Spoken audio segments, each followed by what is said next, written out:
Bueno, muy buenos días. Hacernos la pregunta por el uso de las herramientas no debe limitarnos de manera ingenua solamente al exterior, es decir, a las posibilidades, a los límites o funciones, sino que debe volver, de hecho mucho más importante, la mirada hacia el interior, porque ningún uso de ninguna herramienta puede prescindir de la interioridad de la vida humana, a tal punto que la relación entre herramienta y sujeto crea una forma de comportamiento. De hecho, crea un etos. Y preguntarnos por ese etos es abrirnos a la comprensión y a la pregunta de quiénes queremos ser y cómo deseamos vivir a partir de las herramientas que creamos. Un claro ejemplo de esto lo tenemos en las nuevas exploraciones espaciales, donde si colonizamos a Marte, siendo quienes somos, pensando como estamos pensando, viviendo como lo estamos haciendo, nos convertirá en Thanos del universo Marvel, yendo de planeta en planeta y tras de nosotros muerte y destrucción. Mi nombre es Jesús David Cifuentes, ella es la profesora Cristina Montoya y juntos vamos a dialogar sobre el entre, los cuestionamientos de las relaciones en el metaverso. Precisamente para que podamos dar inicio a nuestro conversatorio, tenemos que empezar a definir el entre. Y el entre no es el espacio como tal, el entre es el encuentro que se da entre un yo y un tú, precisamente porque ese yo y tú están cargados de sentidos, identidades, experiencias que se alimentan mutuamente. Y con esto partimos de un precedente fundamental. Las herramientas no son contingentes de humanidad. Es decir, que la herramienta por sí mismo no es una a priori para el encuentro, sino que el entre es la relación que se va a dar entre dos personas. Relaciones. ¿De qué hablamos cuando decimos relaciones? ¿Cómo podemos entender relación social? Ese vocablo tiene al menos dos significados. Por un lado, define la interacción entre las personas. Lo que estamos haciendo ahora es una relación, pero también el efecto y el fruto de esas relaciones. El sociólogo italiano Pier Paolo Donati dice que hay relaciones al menos de tres tipos. Hay relaciones que él define como réfero, es decir, aquellas en las cuales la interacción es para referir algo, dar una indicación, una información, leer una noticia o pedir un café en una cafetería. Eso es un tipo. Después hay relaciones que llama religo, es decir, aquellas que crean nexos, que crean vínculos, como las que se pueden establecer, por ejemplo, en un equipo que trabaja junto. Pero hay otras relaciones que, además de crear un vínculo de información, generan algo que es un bien para quienes participan de la relación, como puede ser una amistad, como puede ser la relación entre un padre y una hija. Es decir, es algo que excede la interacción, que tiene una vida propia, una entidad propia, y que existe aun cuando nosotros no seamos conscientes de ello ni nos estemos ocupando directamente de esa relación. Entonces, ¿qué vamos a entender por relación? Es eso que está en el espacio de lo interhumano que condiciona la vida de las personas, aunque no nos determina, y que tiene unas características propias. No les dije que esa tercera forma de relación, como la amistad, esas relaciones vitales, él las denomina generativas, cuando dan vida a ese algo nuevo.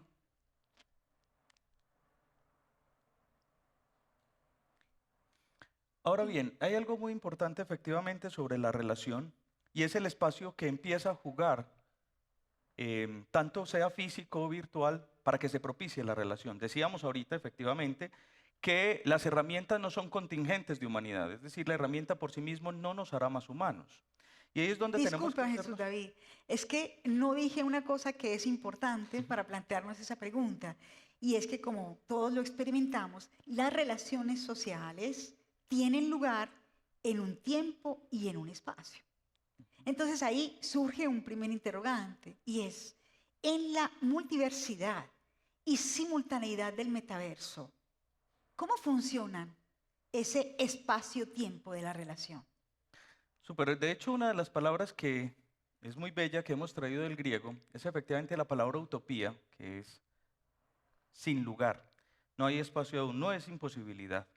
Y ese no espacio es una idea regulativa que nos va guiando efectivamente hacia la construcción. Por eso hemos escuchado conferencias previas que sea el metaverso un esnovismo científico, esté muy lejos o esté muy cerca, aún así es una idea que nos está interpelando y que está guiando todos nuestros esfuerzos y nuestras preguntas hacia ella.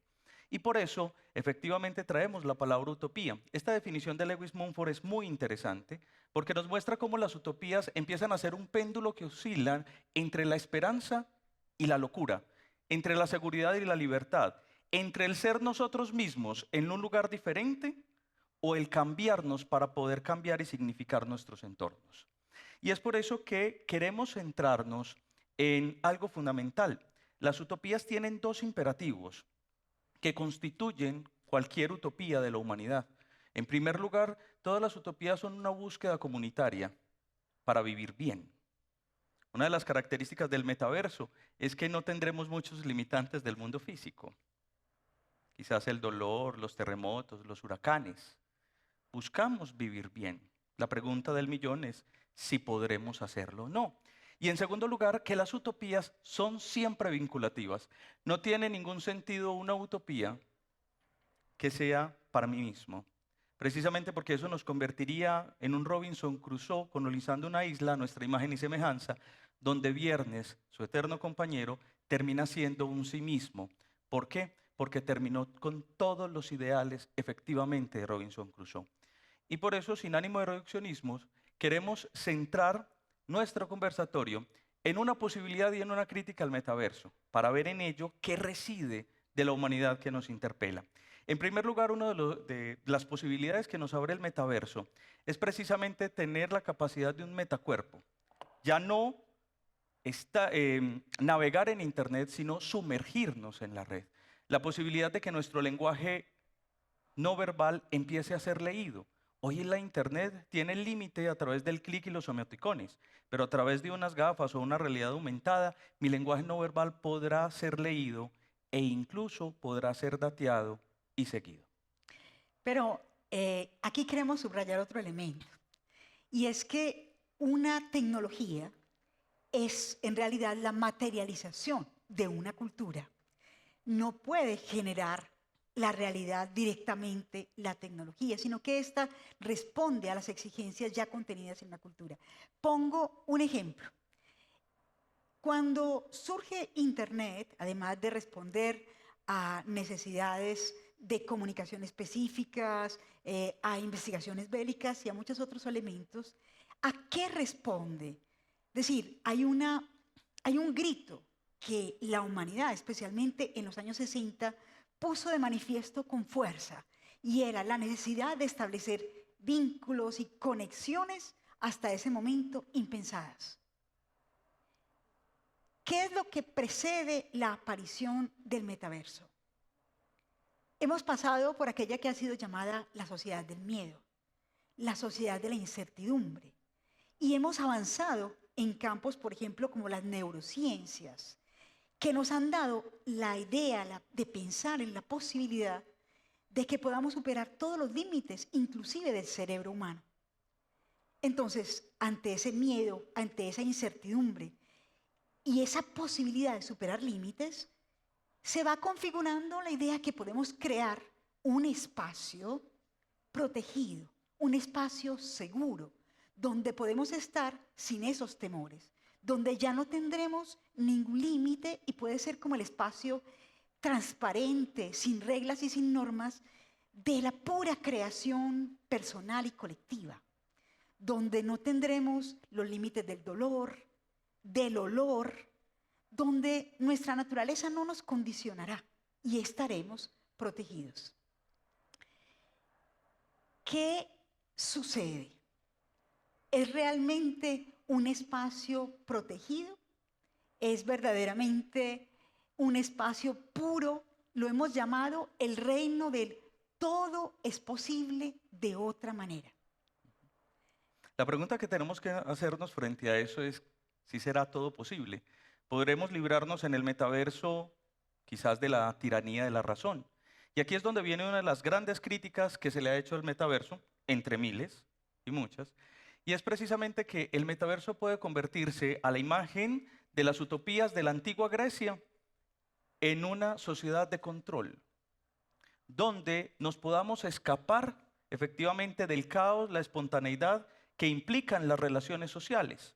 Incluso recordemos esta frase tan bella de Platón, en palabras de Sócrates, cuando le dice a Adimanto: tú y yo no somos poetas, pero nosotros debemos conocer las líneas generales que deben seguir los mitos y los poetas, con el fin de permitir que estos poetas nunca se salgan de estas líneas.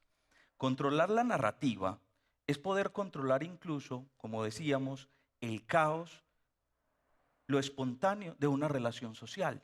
Y es el gran miedo que tenemos efectivamente con el metaverso, que se convierte, en palabras de George Orwell, en el gran hermano, que ya no va a vigilar solamente nuestros clics e interacciones, sino, como decíamos ahorita, también nuestros lenguajes no verbales. Y por eso efectivamente nos tenemos que hacer la pregunta, si sí será un universo libre efectivamente, donde la tiranía de la razón ya no residirá más, o por el contrario, a la usanza de ese péndulo que decíamos ahorita, se convertirá efectivamente en esa tiranía de poder controlar todas nuestras relaciones. Ahora bien, hay algo bien importante. Entre la posibilidad y la crítica reside algo, y es la posibilidad de estar en la Internet, es decir, tener un metacuerpo, y en la crítica de estar vigilados. Y hay algo muy interesante. Si bien en español el verbo ser y estar son dos verbos diferentes, en tanto que ser indica permanencia y estar transición, no así cuando hablamos de un plano ético, precisamente porque nosotros estamos en tanto somos. La ética exige en nosotros un compromiso del ser y el estar, por dos razones fundamentales. Si nosotros fracturamos el ser y el estar en nuestras relaciones y en los compromisos éticos, no solamente vamos a caer en lo que dice Michel Maffesoli, en un imperativo atmosférico, es decir, una moral que depende de las circunstancias, sino, y mucho más preocupante, en una fragmentación del yo, como muchos filósofos vienen denunciándolo, incluido Byung-Chul Han, en un agotamiento de sí mismo. Y nos convertiremos, como en el mito de Sísifo, en arrastrar una piedra hasta la montaña para verla caer. Y en este caso la piedra seremos nosotros mismos, que tendremos que deconstruirnos y volvernos a construir en cada una de las circunstancias. Y aquí viene una de las condiciones más preocupantes, es que esa fragmentación del yo va a evitar que veamos la persona, del latín personere, persone, que quiere decir resonar, esa voz que resuena desde lo profundo de la persona humana, de su intimidad, para convertir la persona solamente en un prosopos, es decir, en una máscara que aparece. Y por eso hemos cambiado incluso el lenguaje, y ya no hablamos de personas en el metaverso, sino de una máscara digital llamada avatar. Pero el modo de estar no se da ni siquiera en una obra de teatro sin un guión y sin una escenografía. Tampoco nuestro modo de estar en el metaverso es como sobre una página en blanco. Se apoya siempre sobre un par de ejes, toda construcción de relaciones. Un eje que podríamos considerar estructural, y ese eje está dado ¿por qué? Por los canales, por los códigos compartidos o no, por las normas que rigen esa realidad. Y este eje se entrecruza con otro fundamental, que son los valores y las creencias. Cuando hablamos del metaverso, ¿por qué está dado el eje estructural? Entonces, antes que nada, por un sistema algorítmico, en gran parte para nosotros desconocido, y por una serie de tecnologías que se automodifican y se autoalimentan. Sobre las normas todavía hay bien poco. Mientras que el eje valorial, ¿qué característica tendrá? Antes que nada, plurales y mutantes. Conclusión, no se comunica en el vacío, no se actúa en el vacío.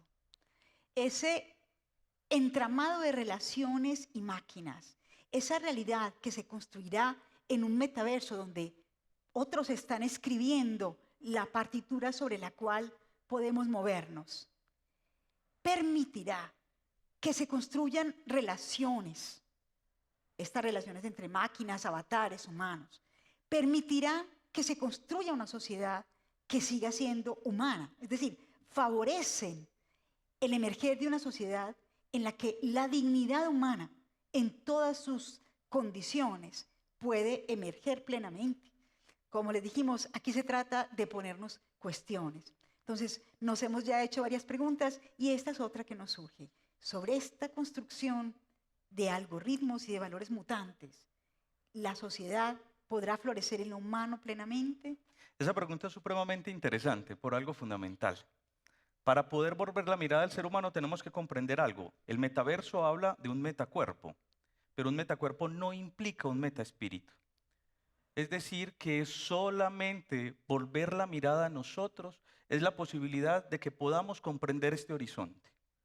Y es no tanto qué podemos hacer, que ha sido el gran boom, telecirugías, teleuniversidades, quizás telesensaciones, sino que lo importante es quiénes queremos ser con lo nuevo que podemos hacer. Y para poder responder esta pregunta definitivamente no podemos, como decíamos al inicio, volver de manera ingenua la mirada hacia el exterior, hacia la funcionalidad, sino volver la mirada efectivamente hacia el interior del ser humano, por algo fundamental. Dice el sociólogo Zygmunt Bauman, uno de los grandes retos que tenemos en el mundo actual es efectivamente ampliar nuestra imaginación moral, porque nuestro sentimiento e imaginación moral no ha cambiado desde la época de Adán y Eva, dice Bauman, precisamente porque es una moral que se limita todavía al prójimo, mientras somos indiferentes al dolor que pasa al otro lado del planeta.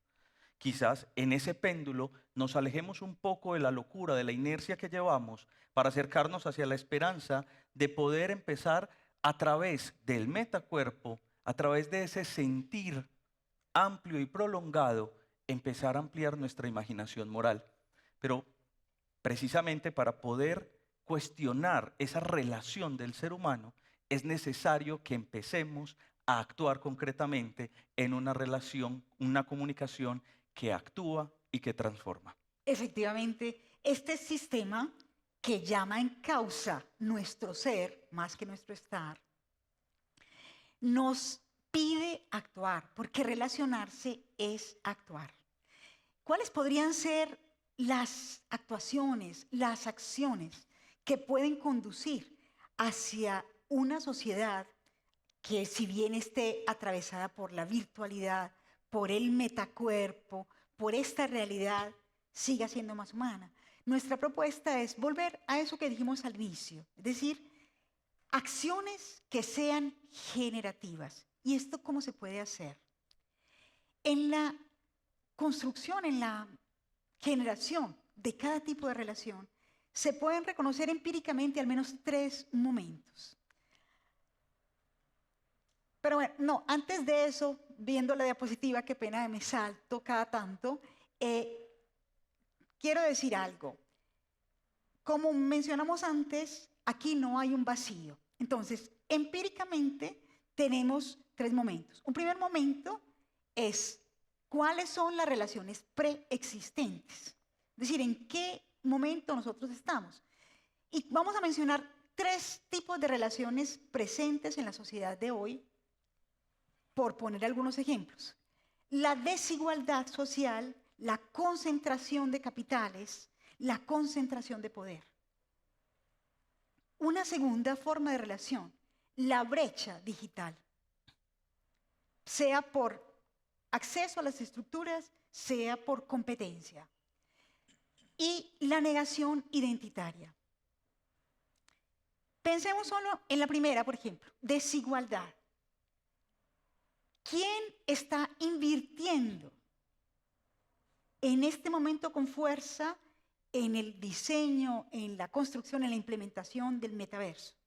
Grandes como Microsoft invierten 70 millones, Meta billones, Beta 10, el gigante Google 39.5 billones. Entre estos solo ya suman alrededor de 130 billones de inversión para desarrollar este mundo protegido que estamos soñando y necesitando para liberarnos del dolor, de la dificultad e inclusive del otro, pero también para encontrar una nueva forma de relacionarnos en sociedad, desde comprar hasta conversar. ¿No nos dice algo el hecho que esta cifra, 130 millones, la podamos comparar, por ejemplo, con los menos de 45 que se han logrado reunir en el gobierno Biden para afrontar el cambio climático? Por lo menos esto nos dice que desde el punto de vista negocio, esto se presenta bastante interesante. Entonces, pues sin suspicacias particulares, pero con los hechos que vemos, sería muy sencillo preguntarse, ¿estas corporaciones que están invirtiendo tanto estarán interesadas en disminuir esa brecha, esa desigualdad económica? Y pensemos en esa segunda relación, la brecha digital. Una cosa es clara, si bien el metaverso no estará en movimiento ya mañana, no es un opcional. Porque inclusive quien, o por falta de recursos económicos, o por falta de competencias técnicas, piense no entrar en el metaverso, no podrá permanecer fuera. Es decir, aunque no pueda conscientemente o decididamente entrar, dado que será el espacio en el cual se tomen las decisiones, se establezcan las medidas económicas, inclusive las relaciones diplomáticas, hay gobiernos que se están ya preparando para realizarlas dentro del metaverso. Esas personas que no entran irán a ocupar un lugar. No están fuera, pero sí estarán en una nueva periferia existencial, digámoslo así. Irán a constituir lo que diría aquí el filósofo a mi lado, los nuevos parias de la sociedad.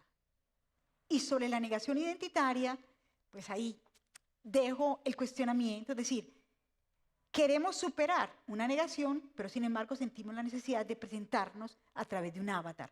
Entonces, hay relaciones que se nos presentan de base con las cuales, si quisiéramos decir, vamos a actuar, vamos a proponer relaciones comunicativas generativas para crear en el metaverso ese mundo que soñamos, con las cuales tenemos ya que contar previamente. Ahora bien, Perdón, Jesús David, pero solo termino una cosita. Después de esas relaciones con las cuales tenemos que contar, viene a propósito la interacción y finalmente la transformación o reproducción de esas relaciones preexistentes.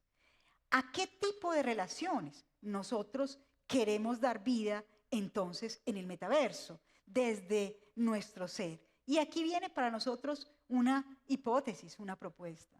muchas gracias. Esa pregunta es supremamente interesante, porque volviendo al entre, ese espacio que se da entre un yo cargado de identidades, historias y significados que se vincula a un tú. Por eso no es gratuito, y esto es muy bello, que la raíz etimológica de contacto tenga la misma raíz de contagio, porque cada vez que nosotros entramos en contacto con alguien nos contagiamos de esa realidad. Y por eso decíamos ahorita precisamente que el metaverso nos constituye también una tiranía de la razón en la que vamos a hacer un Robinson Crusoe y podremos aniquilar esa relación con el otro. Y aquí es donde entra efectivamente Martin Buber, que nos está diciendo que solo el entre se da entre un yo y tú. Y el profesor Memo Ángel, que está aquí sentado, un gran maestro de nuestra universidad y gran maestro mío, sostiene en el libro de Martin Buber, no puede existir un entre el yo-eso. Precisamente porque en el yo-eso, en este caso el eso, el metaverso, no está cargado de experiencias ni de significaciones. Quien está cargado de experiencias y significaciones es un tú. Y ahí es efectivamente donde tenemos que volver a hacernos la pregunta. El metaverso no es contingente efectivamente de la humanidad. No implica humanizarnos más porque creamos el metaverso. Y aquí es muy bello volver a recordar las palabras que dijo el filósofo Plotino. Esto es supremamente interesante, donde dice que se va esculpiendo la piedra poco a poco para ir sacando la belleza, y nos coloca una máxima ética: sigue labrando tu propia estatua. Y uno de los grandes retos que tenemos efectivamente frente a la nueva herramienta del metaverso es que tenemos que tallar la máscara digital para poder sacar el rostro humano. Tenemos que esculpir el avatar para que pueda salir la persona. Y solo en ese encuentro de personas podemos usar efectivamente una herramienta que nos permita, como decíamos ahorita, ampliar esa imaginación moral como tal. Por poner un ejemplo de algo que podríamos hacer, ¿no será que después de estos 6.000 años de dominio de la escritura, que es también lo que rige la construcción del metaverso, podría ser generativo de algo nuevo, dar espacio a la voz, la palabra hablada, esa que nosotros reconocemos entre miles? Cuando nosotros escuchamos una voz familiar, enseguida esa voz tiene un rostro, enseguida sabemos quién es. ¿Qué tal si probáramos, por ejemplo, a dar espacio a esa voz, por ejemplo, vehemente y apasionada, o a esa tartamuda y tímida que trata de abrirse espacio para ser escuchada, o inclusive a esa voz que nos hiere cuando pronuncia sus palabras? Me encanta esta frase. En la caja, es de Walter Ong, dice, en la caja de resonancia digital, en la que uno sobre todo se oye hablar a sí mismo, desaparece cada vez más la voz del otro. Y esto es lo que me parece más fuerte. Y es que a causa de la desaparición de la voz del otro, a menudo desaparece para nosotros la voz del mundo. La voz del mundo hoy es menos sonora. Porque, como decía Jesús David, citando al profesor Memo, el ello no dirige ninguna locución, ninguna mirada. La desaparición del interlocutor que tenemos al frente hace que el mundo pierda para nosotros su voz y su mirada. Tal vez entrar en este nuevo escenario con una mayor conciencia y apertura a la voz del otro nos pueda mantener abiertos ante ese mundo. Y eso es muy bello precisamente porque tenemos que recordar las palabras de Aristóteles.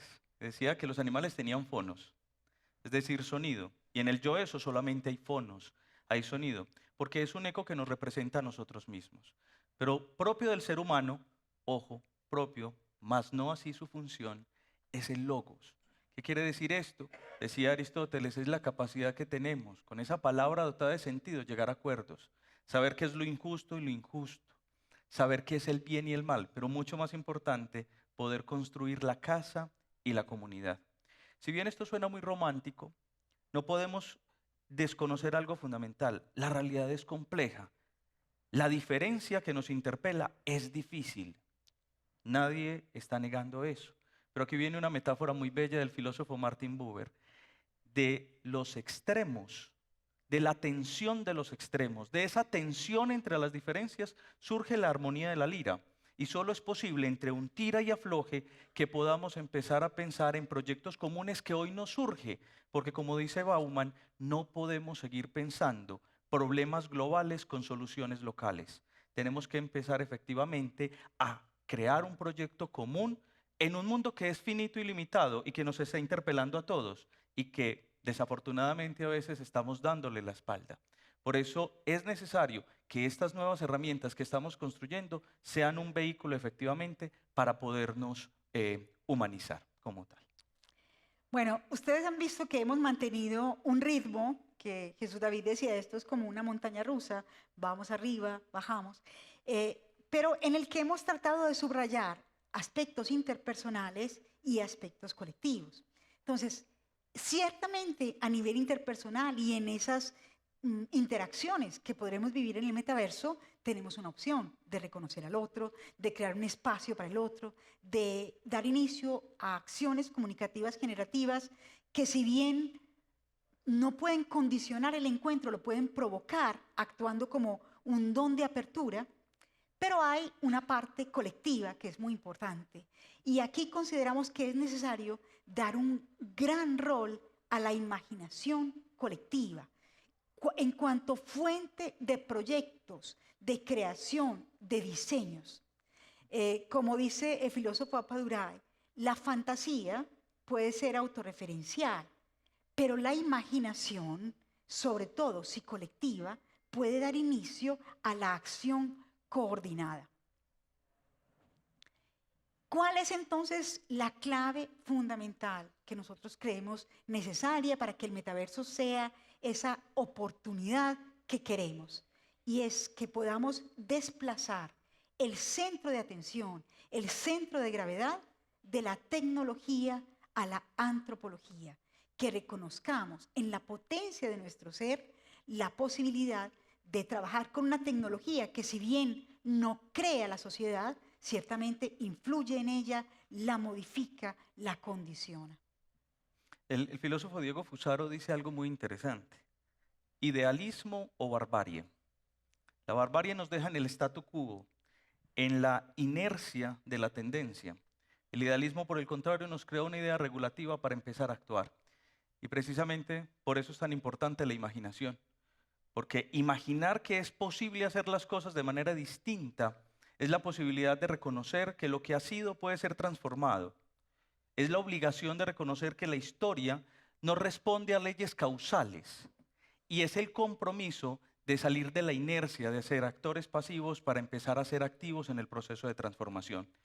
Como dice el filósofo Manuel Cruz, ya hemos transformado el mundo. Ahora lo que tenemos que hacer es hacernos cargo de él. No podemos seguirnos desresponsabilizando, creando unos sistemas que nos desbordan cuando esos sistemas han salido de nuestras propias manos. Por eso, como dice el profesor Rodríguez Valls, el hombre no solamente crea mundos, sino que se va creando y se va transformando a él en esos mundos que crea y piensa. Por eso, en el horizonte de esos mundos, o nos vamos a mirar a nosotros mismos y desembocaremos en un egoísmo acérrimo, o volveremos la mirada al otro para crear esos proyectos comunes. Y como la banda de Moemius, volvemos al inicio de este diálogo, en ese péndulo que nos estaba definiendo efectivamente el profesor Lewis Mumford. O usaremos el metaverso para poder ampliar esa locura del individualismo, del consumismo, de volver la espalda a ese mundo común, o por el contrario, será la esperanza, efectivamente, para poder construir con el otro unos proyectos y unos horizontes comunes. Quizás a través del metacuerpo podamos reducir la distancia, que es la única que permite el encuentro, para poderle darle cabida no solamente al otro, a sí mismo, sino también al entorno, a esto que nos está rodeando. Y por eso, como dice el gran filósofo Martin Buber, el punto de Arquímedes para poder transformar el mundo es la transformación de sí. Muchísimas gracias. Gracias.